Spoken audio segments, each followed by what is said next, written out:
എന്റെ വിനീതമായ നമസ്കാരം. അരുവിപ്പുറം ശിവപ്രതിഷ്ഠ എന്ന വിഷയത്തെ കുറിച്ചാണ് ഞാൻ ഇന്നിവിടെ സംസാരിക്കുന്നത്. കേരള നവോത്ഥാന പ്രക്രിയയുടെ ശിലാസ്ഥാപനമായിരുന്നു 1888 ശിവരാത്രി നാളിൽ നടന്ന അരുവിപ്പുറം ശിവപ്രതിഷ്ഠ.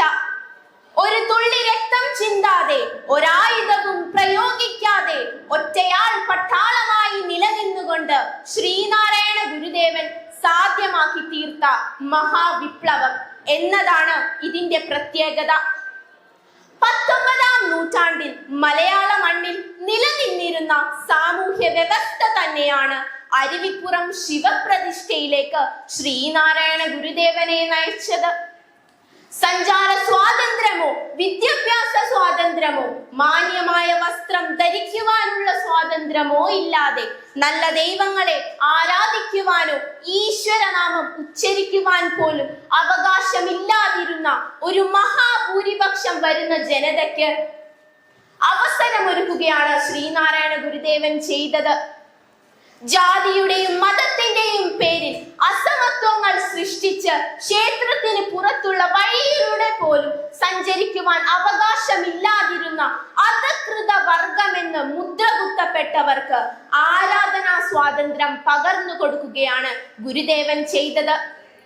അവധൂത കാലഘട്ടത്തിനു ശേഷം നെയ്യാറിന്റെ തീരത്തുള്ള പ്രകൃതി രമണീയമായ അരുവിപ്പുറം എന്ന വനപ്രദേശത്ത് ഗുരു എത്തുന്നു.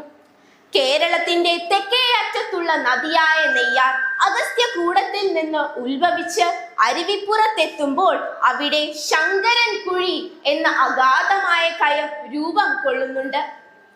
അഗസ്ത്യ പർവ്വതത്തിൽ അഗസ്ത്യമുനി പൂജിച്ചിരുന്ന ശിവശില ശങ്കരൻ കയത്തിന്റെ ആഴങ്ങളിലുണ്ടെന്ന് യോഗ്യദൃഷ്ടിയ ശ്രീനാരായണ ഗുരുദേവൻ അറിയാമായിരുന്നു. 1888 കുംഭം 29 ശിവരാത്രി നാൾ അർദ്ധരാത്രിയോടടുത്ത സമയം ധ്യാനനിഷ്ഠയിൽ നിന്നുണർന്ന ഗുരുദേവൻ ശങ്കരൻ കയത്തിന്റെ ആഴങ്ങളിലേക്ക് ഇറങ്ങുകയും ഏറെ സമയത്തിനു ശേഷം കയ്യിൽ ശിവശിലയുമായി ഉയർന്നു വരികയും ചെയ്തു. ആ ശിവശിലയെ ഗുരുദേവൻ മാറോട് ചേർത്ത് മണിക്കൂറുകളോളം ധ്യാനനിരതനായി നിന്നു. ആ സമയം ഗുരുവിന്റെ നേത്രങ്ങളിൽ നിന്ന് ധാരധാരയായി അശ്രുബിന്ദുക്കൾ ആ ശിവശിലയെ അഭിഷേകം ചെയ്തുകൊണ്ടിരുന്നു. തന്റെ കണ്ണുനീരിനാൽ തപിപ്പിച്ചെടുത്ത ശിലയെ അവിടെ പീഠമായി സങ്കല്പിച്ചിരുന്ന പരന്ന പാറയിലേക്ക് ഗുരുദേവൻ ചേർത്തു വെക്കുമ്പോൾ ഒരഷ്ടബന്ധത്തിന്റെയോ മറ്റേതെങ്കിലും മാധ്യമത്തിന്റെയോ സഹായമില്ലാതെ ശിലയോട് തന്നെ ഉരുകിച്ചേർന്നു.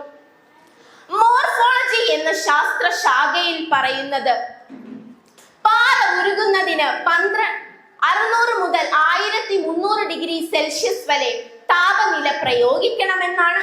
എന്നാൽ ഗുരുദേവൻ ആ ശിവശിലയെ പരന്ന പാറയിലേക്ക് ചേർത്ത് വെക്കുമ്പോൾ ഗുരുദേവൻ അതിലേക്ക് എത്രത്തോളം തപശക്തി പ്രയോഗിച്ചിട്ടുണ്ടാകണം എന്നു നമ്മൾ ചിന്തിക്കണം. സാധാരണ ക്ഷേത്രങ്ങളിൽ 12 കൊല്ലം കഴിയുമ്പോൾ പുനഃപ്രതിഷ്ഠ വേണ്ടി വരാറുണ്ട്.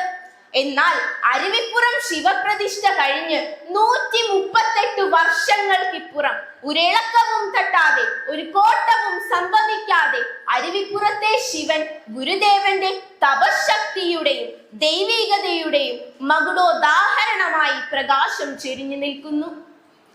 വിഗ്രഹ പ്രതിഷ്ഠാനന്തരം പരുപരുത്ത പാറപ്പുറത്ത് പച്ചിലച്ചാറിനാൽ കോറിയിട്ട വിശ്വസാഹോദര്യത്തിന്റെയും മാനവികതയുടെയും മഹത് സന്ദേശം. ജാതിഭേദം മതദ്വേഷം ഏതുമില്ലാതെ സർവരും സോദരത്വേന വാഴുന്ന മാതൃകാ സ്ഥാനമാണിത്.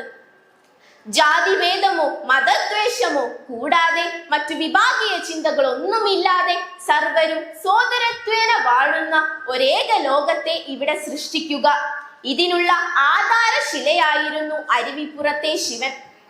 ശിവപ്രതിഷ്ഠയിലൂടെ മഹാഭൂരിപക്ഷം വരുന്ന ഒരു ജനതയ്ക്ക് സാത്വികമായ ആരാധനയ്ക്ക് അവസരമൊരുക്കുകയാണ് ഗുരുദേവൻ ചെയ്തത്. എല്ലാവർക്കും ഗുരുദേവ കാരുണ്യത്തിനായി പ്രാർത്ഥിച്ചുകൊണ്ട് നിർത്തുന്നു. നന്ദി, നമസ്കാരം. ഗുരുദേവ ധർമ്മം വിജയിക്കട്ടെ.